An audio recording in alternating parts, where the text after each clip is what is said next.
তার নম্বর করতে লাগে এ বান্দা দুনিয়াতে যেগুলো শুনেছিলা আলিম উলামা আপনারা যেগুলো জেনেছিলা উলামার মাধ্যমে আলিমের মাধ্যমে কোরআন হাদিসের মাধ্যমে আপনারা যেগুলো শুনেছিলা জেনেছিলা পেয়েছিলা এগুলোর উপরে কতগুলো আমল করেছো বান্দা তার কাজটুকু আমার কাছে করে জবাব দিতে হবে।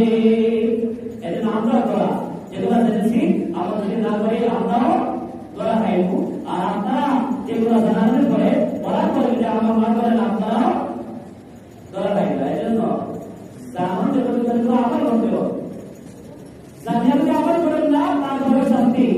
কেমন জানা আমল করবা না কেন, আর যদি বলে জানি না আমল করতে পারি নাই তাহলে জানবা না কেন? তুমি একজন মুসলমান, তোমার সব চরিত্র ছিল